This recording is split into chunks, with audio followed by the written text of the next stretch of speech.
however you're educating your children, your involvement as a parent is the number one predictor of success.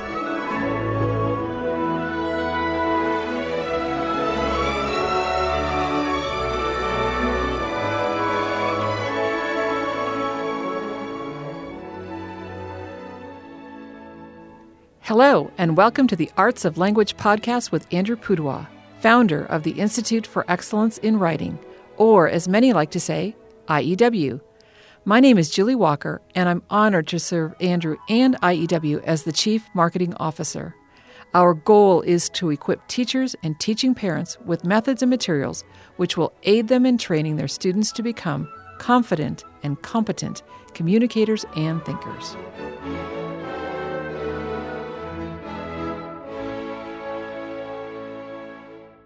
So 2020, Andrew, this has been a remarkable year on so many levels. It's been really a crazy ride for our company. Remarkable sounds good in general. Yeah. And it's been hard for so many. Yeah. But yes, in terms of our work and homeschool publishers in general, it has been quite amazing. Yes. In terms of growth and people wanting to find out about what we're doing. Yes, people being forced to homeschool. They're looking for ways to help their children and discovering our writing methodology, which is, of course, fabulous for us, remarkable in the sense that we keep talking about it, not necessarily good or bad, but we certainly are talking about 2020. And I know this season in particular has been a little bit challenging for you because you have not had as many opportunities to travel, but you did get to travel to Virginia recently. Well, yeah, the whole season, the whole year has been marked by the end of in-person conferences and the explosion of virtual events, online conferences, webinars, podcast invitations, and one of the things I have enjoyed is, I think, meeting a lot of people who I would not actually have had a chance to speak to in a normal year of running around to a dozen different cities. But today, we have a guest. We do have a guest. A special guest, one of my favorite people in the whole homeschooling world. You have lots of favorite people, Andrew. I do, and I wouldn't play favorites, but I can safely say one of my favorites. Okay. And that is Ann Miller, the Executive Director of the Home Education Association of Virginia, most often referred to as HEAV, and by ignorant people as HEAV. But Ann, welcome to the Arts of Language podcast. Thank you, Andrew. I'm delighted to be here. And how long have you been involved in homeschooling, and how long have you been involved in HEAV, and how long have you been the executive director? Well, my husband and I decided to homeschool in 1980. And we have been involved with HEAV since 1986 when we learned about the organization. And I have been president and executive director, and I've been president for 26 years and executive director for the last 9 years consecutively. I have been the unpaid, untitled executive director in the past, but I have been the official executive director for about the last 9 years. Okay, I'm having a little problem with the math here, because if you say you've been homeschooling since 1980, that's 40 years ago. Only last time I saw you, you only looked about 50 years old, which would mean that you started homeschooling at 10? I mean, you must just look way younger than you are. And you have how many children? Thank you. We have 8 children, 6 boys and 2 girls. And I've met a few of your children, and one of them is literally a rocket scientist. We have a lot of rocket scientists in our family, lots of engineers, NASA engineers and Virginia space engineers. Well, I think probably in the last 5 to 10 years, we could safely say everyone knows someone who's homeschooling. If that wasn't true 5 years ago, it certainly is true now. And of course, not everyone who discovered that their children can't go to schools and need to stay home and do remote learning, and they wanted to try and work with that, help their kids, supplement. But we also, I think, are seeing an increase in the awareness of the conversation regarding freedom in education and parental rights to direct and supervise the upbringing of children, especially as pertains to education. I know our Secretary of Education, Betsy DeVos, has had several meetings and discussions and webinars and things about that. And of all the state organizations that I know, in my opinion, Virginia is one of the best run.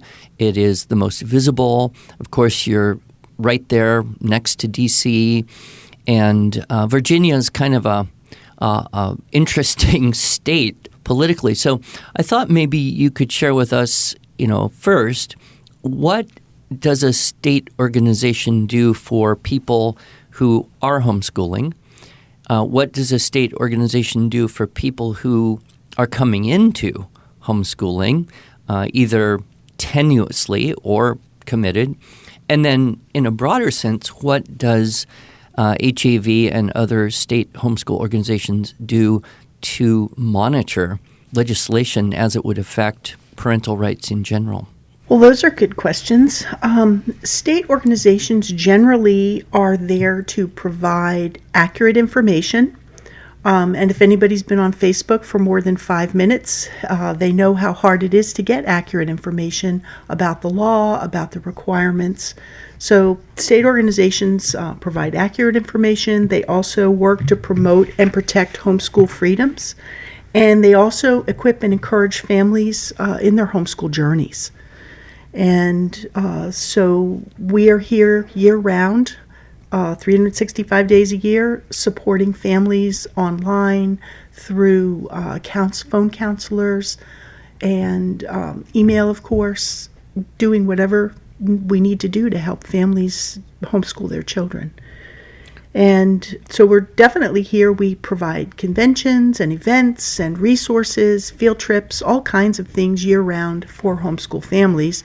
And for those who are tenuously homeschooling or suddenly homeschooling or reluctantly homeschooling, we're here for you too. And we have just with our organization, our Facebook group has grown by about 6,000 families since COVID. And the families have come in. Many were reluctant homeschoolers, or they were just looking to supplement or do the virtual education at home and maybe supplement beyond that. And so we have just kind of come beside them on their homeschool journey, even if it's temporary, to help them comply with the laws and help them understand what they need to do so that they are in compliance.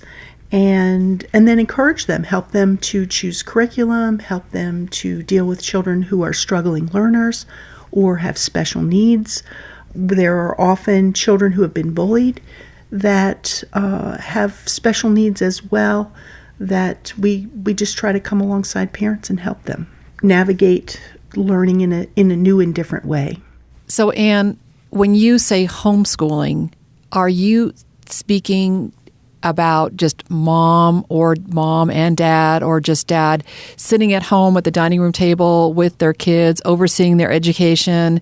I mean, is that like the stereotype homeschooler? I can just imagine some of our listeners who may not be fully aware of what homeschooling actually means. What is homeschooling, Anne? Right. Homeschooling may be a bit of a misnomer. Right. Because a lot of education doesn't happen in the home. When we're teaching our children at home, we're actually, the world becomes our classroom. So home education, quote unquote home education, happens everywhere. And it can happen at the dining room table, but it can happen at the grocery store. It can happen in the community. It can happen while volunteering. The world really becomes our classroom. And of course, there are so many more opportunities for both in-person community co-ops, groups, Yes, as well yes. as online classes and opportunities for people to connect with each other who aren't even in the same area. That's probably, I think, one of the biggest changes from when, you were about 10 years ahead of me in 1980, if I believe that, and in the 1990s, and compared to today. So, yeah, it is true. And we had a group of people that was trying to look at kind of cooperating to reach out to parents in general. And one of the ideas was, we were thinking billboards, ads, stuff like that. But one of the ideas was every parent homeschools. Some do it all the time. Even when you put your children in a school, you're still there to help them with their math homework or practice their spelling words with them, or in many cases, help them write their papers or do their research or talk to them about what they're reading. And so I think that's one thing that we have seen is, with the COVID, with the distance learning, more and more parents have become more and more involved to a greater degree in their children's education, even if that is still being kind of officially administered remotely by a school or a school district. Yes, and parental involvement is the number one predictor of success in education. And parents were their children's first teacher. Mm-hmm. It doesn't go away. We're always teaching our children no matter where they go to school. Yes, and sometimes it continues on even into adulthood when they go off to college and still have questions. I'd like to kind of ask you to give a perspective on the range of regulation as it occurs by state. If someone, was unintentionally homeschooling, accidentally homeschooling, decided they liked that, and then wanted to pursue formally withdrawing from a school or a school district, that varies greatly by state, does it not? It does. Every state is different. There are similarities between states, but every state is different. And this is where I would encourage the listeners to contact their state organization. Just Google, state organization in your state and contact them to find out what are the requirements in your state. Some states have a lot of requirements, and some states are moderate, and some states have very few requirements. And your state organization can plug you right in. Our websites are chock full of information. I know during COVID, the average read time on our website has been between 23 and 48 minutes. Wow. That's our read time. So state organizations have lots of information online, and you can also contact them, email, phone, Facebook groups, and they can help you understand and navigate not only the state law, but here in Virginia, every school district is different, and they can have policies that change from district to district. And it's very helpful to have a state organization that has the big picture for the whole state that can help you understand what the requirements are in your locality, and when the requirements have been overstepped, and what is required and what is not required by law. So, Anne, you talk about overstepping. Is it true that it's legal to homeschool in any state? Yes, all 50 Great. states. Yeah, homeschooling is legal in all 50 states, but the requirements and what you have to do are different. And that's why it's important to connect with your state organization to find out, get accurate information, to know what you have to do so that you are in compliance and you don't have any trouble with school officials. And I just want to make one other distinction before we continue this conversation. What we're talking about here primarily is private home education, because there are many public school charter schools that also have home-based learning. Yes. And most of the state organizations are considered parent-directed, parent-funded home education. Got it. Yep. And of course, here at IEW, we support all pathways, whether that's private home education, public charter school, full-time schools, whether they're private or public schools. I mean, we just got something for everyone, don't we, Andrew? Well, and honestly, one of the conversations that is happening with many state leaders and state organizations is that really the definition of homeschooler is becoming kind of difficult. It's true. It used to be kind of clear, cut and dry, and yet in our work to serve all parents well, just as the demographic has changed, the definition has also had to be a little bit more fluid. One thing that some states do, which I think is particularly useful, is they try to have area leaders so that if you're in a particular city or county or area of a state, then you can get connected with the other people in your area. Of course, some cities are big enough to have their own little homeschool organization, but I know the states that have that kind of regional extension and connection are very, very helpful to the new homeschoolers who are saying, hey, I think I want to do this. Is there anybody near me? Yes, many states are organized regionally, and they have regional leadership that connects with the state organization and then connects with the families in their region. Our organization, we don't have regional leaders, but we connect with hundreds of support groups and co-ops all throughout the state.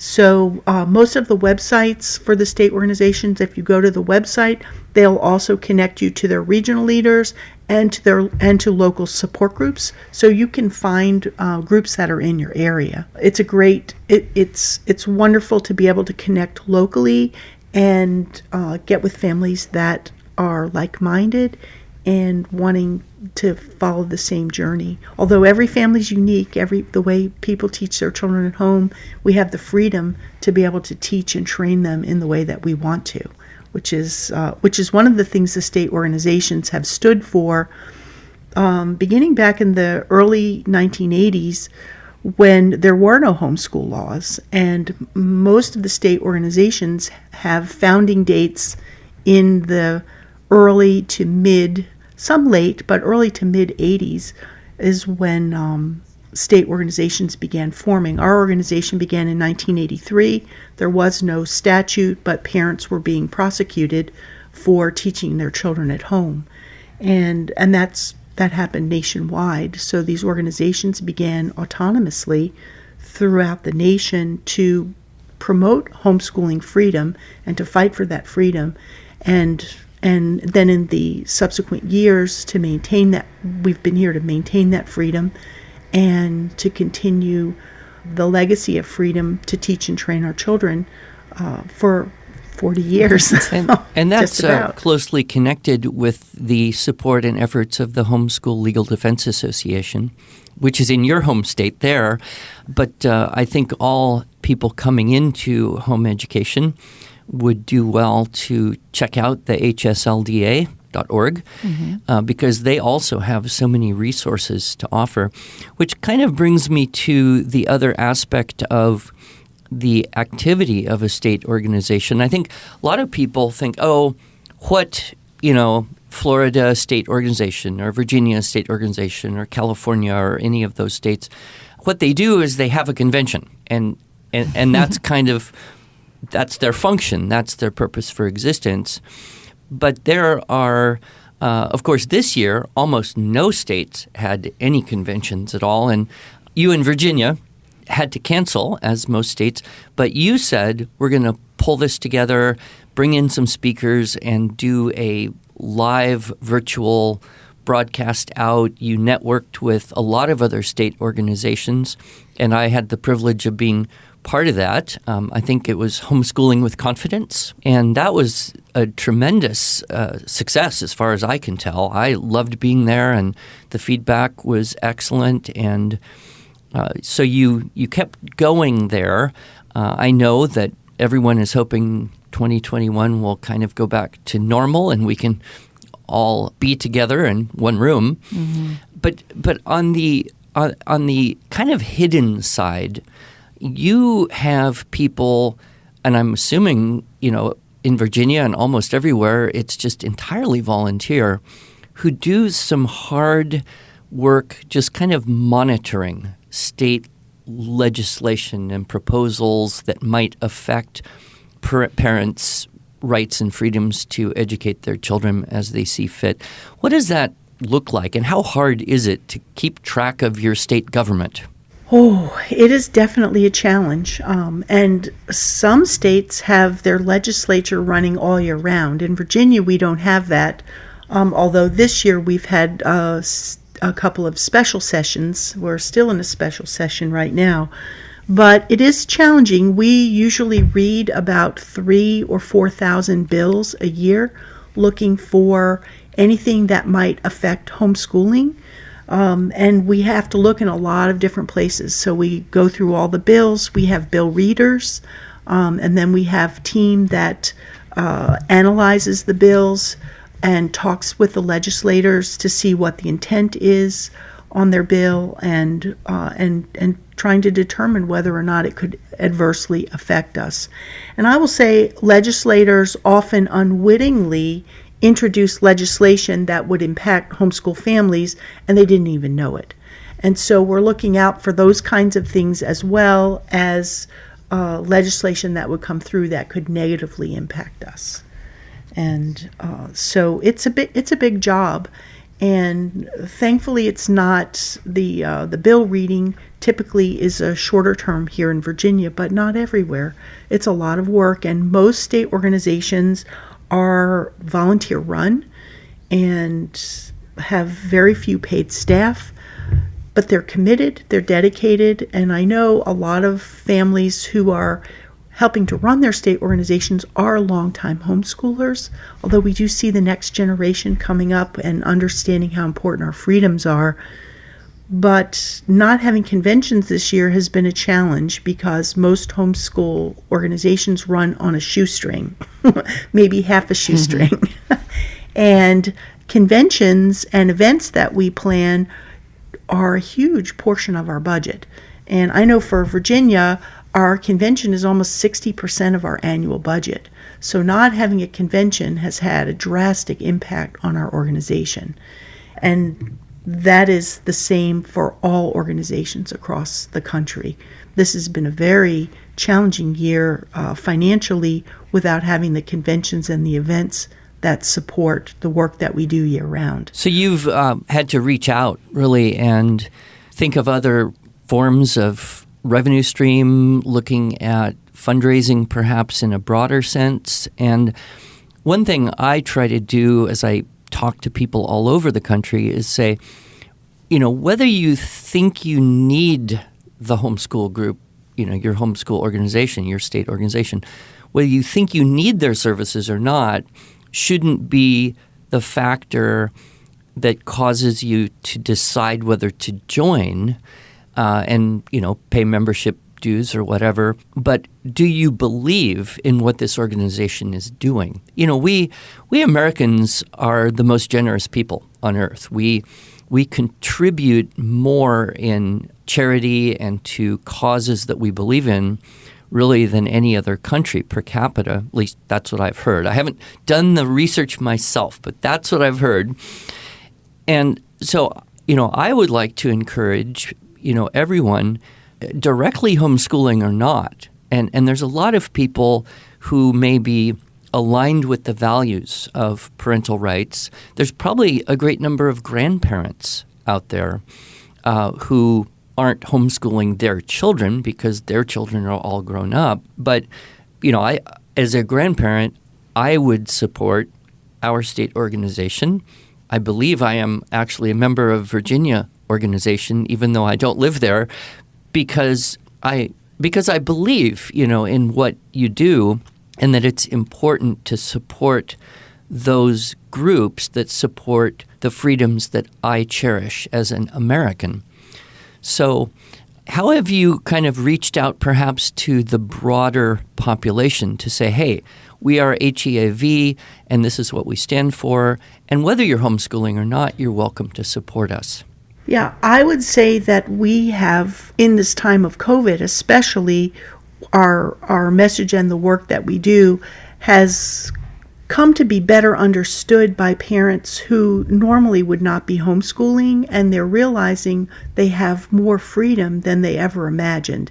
And they're beginning to recognize the work of state organizations for, almost 40 years in gaining those freedoms and also maintaining those freedoms. And I have to say, honestly, we have not done a big campaign to families who are not considering homeschooling or who have homeschooled in the past. We do media interviews and radio interviews, things like that, but we have never done any kind of a campaign outside the homeschool community or the potential homeschool community during COVID for support. This could be a new idea, Andrew. Well, I know that it was kind of funny because HSLDA did a fairly aggressive online advertising campaign. And it was interesting. It wasn't targeting homeschoolers to say, join HSLDA so that if you have a legal problem, we can help you. It was basically just saying, send $10 to support homeschool freedom. And it was a very generalized, and it was pretty, they hit me really well with that Google AdWords or whatever. I was reminded about 5 times every day, support homeschool freedom. So I'm hoping that our listeners today, homeschooling or not, certainly those who are homeschooling, if you're not aware of your state organization, find out. Almost every state has one, even smaller states like Wyoming. Mm-hmm. They don't necessarily have conventions anymore. I know Kentucky, they don't have a convention anymore, but they still have an organization. Louisiana, very active there. So find the state organization and just learn about it. And then if you're not a member, seriously consider supporting that. I'm just boggled by the idea of you've got people who can read 3,000 bills a year, because that's like 10 a day. And sometimes these things are pages and pages or dozens or maybe 100 pages long. So that's an incredible level of commitment, as you said, by volunteers. And every state has laws coming in at that rate or maybe a little faster. For a bigger state, hopefully in states like ours, a little slower here in Oklahoma. But, it's the price of freedom is vigilance. Mm-hmm. And, parents who have their children in charter schools or parents who have their children in private schools or hybrid schools, those are also an expression of parental rights and education freedom. Mm-hmm.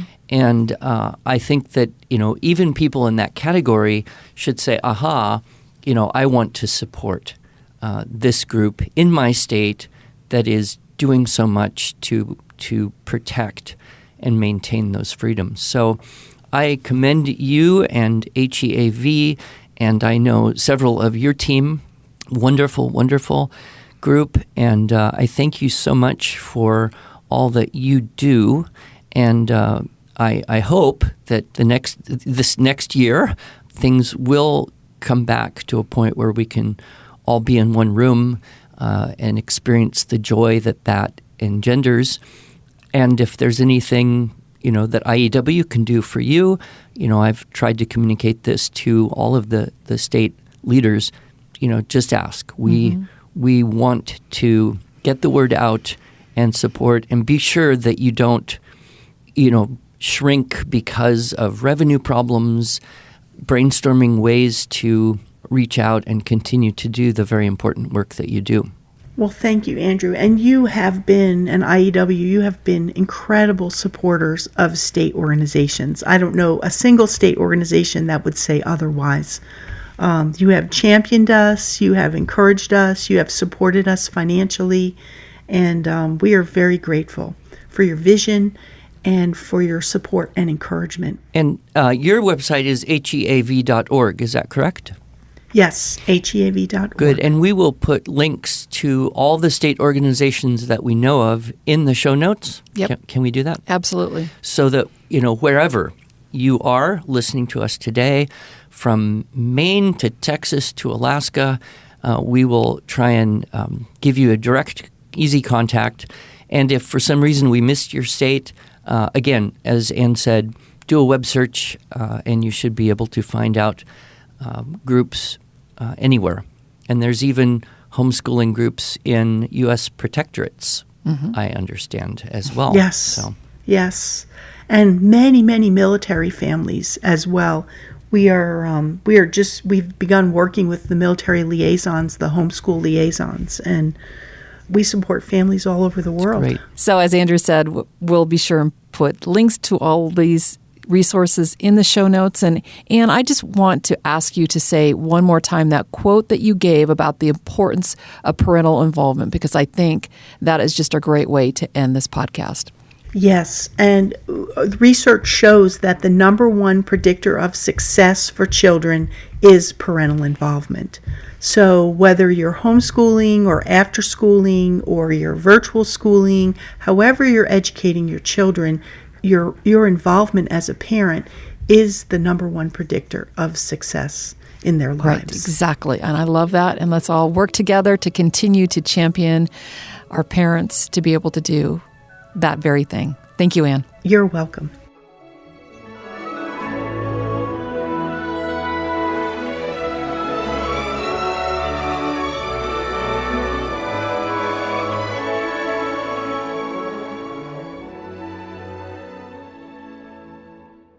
Thanks so much for joining us.